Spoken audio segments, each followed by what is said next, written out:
Magandang araw po sa lahat. Ayon sa direktiba ng ating Pangulong Ferdinand Bongbong Marcos Jr. at sa naging pag-uusap namin ni Secretary Giovanni Lopez, nais kong linawin ang ilang katanungan tungkol sa paggamit ng e-bikes o e-trikes at iba pang LEVs sa ating mga kalsada. Marami pong lumalabas na impormasyon online, kaya mahalaga na malinaw natin maipaliwanag kung ano ang pinapayagan, ano ang bawal, at ano ang umiiral na batas na sinusunod ng LTO. The LTO has a clear legal authority to enforce traffic laws and when necessary to impound vehicles, including LEVs, when they are illegally using national roads and endangering other road users. Ang Electric Vehicle Industry Development Act o EVIDA at ang IRR nito ay hindi nag-aalis ng kapangyarihan ng LTO. Sa katunayan, nililinaw ng EVIDA IRR na tanging mga LEV na pang-exclusive private use lamang at hindi nakalaan na gamitin sa anumang public highway. Ang exempted sa registration sa DOTR at mga attached agencies nito. May maling akala po na dahil may mga LEV na exempt na sa registration, wala nang kapangyarihan ng LTO na umaksyon. Mali po iyon. Kapag ang isang LEV, e-bike o e-trike ay pumasok sa national highway kung saan sila bawal at lumalabag sa traffic regulation, may kapangyarihan ng LTO na mag-apprehend at when warranted, impound the unit. Ito ang bahagi ng aming mandato na pangalagaan ang kaligtasan sa kalsada. Hindi rin po ito bagong batas. Matagal nang bawal ang e-bikes o e-trikes at iba pang LEV sa national road at highways. Noon pa man, malinaw na sa RA 4136 at sa ating road classification system na ang national road ay para sa high-speed motor vehicles para maiwasan na aksidente at traffic hazard. Dagdag pa rito, pinagtibay na rin ng Korte Suprema ang Joint Administrative Order 2014-01 na nagsasaad ng legal na kapangyarihan ng LTO pagdating sa pagpapatupad ng mga multa at ng impoundment. Ang ginagawa po natin ngayon ay reinforcement ng matagal nang umiiral na patakaran, hindi paglikha ng panibagong pagbabawal. Pwede pa rin gumamit ng e-bikes sa maraming lugar. Ang pinagbabawal lang ay ang pagbiyahe sa national road, hindi ang paggamit ng e-bike. At para sa kaalaman ng publiko, malinaw kung saan pinapayagan ng LEVs.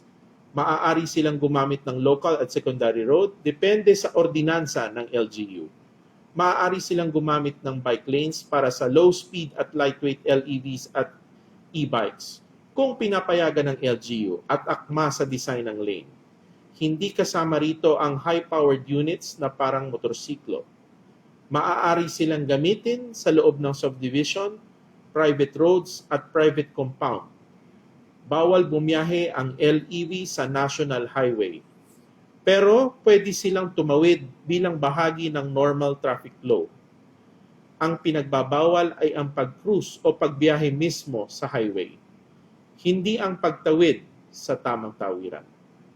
Ngayon, doon sa may mabigat na punto, kung dumating ang panahon na may mangyaring aksidente, may masagasaan, may mamatay, o may seryosong sakuna na kinakasungkutan ng isang LEV na walang plaka, walang rehistro, at walang malinaw na pagkakakilanlan, mahihirapan tayong matunton kung sino ang may-ari o responsable.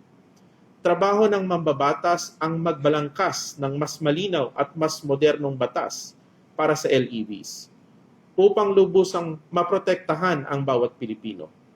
Kung sa tingin nila kulang ang batas, may kapangyarihan silang ayusin ito sa Kongreso. Ang aming panawagan, sana wag na nating hintayin na may malalang trahedya muna bago kumilos. Huwag sana nating hayaan na mangyari muna ang aksidente, sakalang magpapatawag ng hearing in aid of legislation at doon palang kikilos.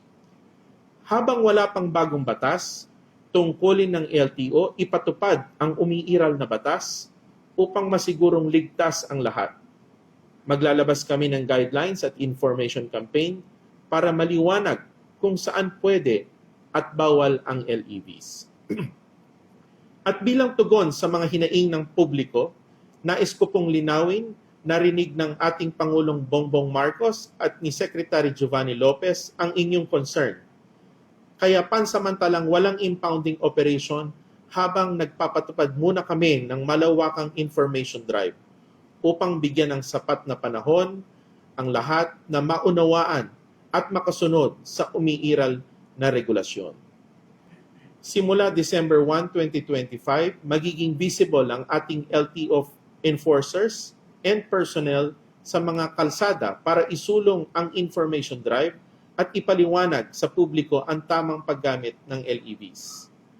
Pagdating sa January 2, 2026, magsisimula na ang strict enforcement at wala ng extension.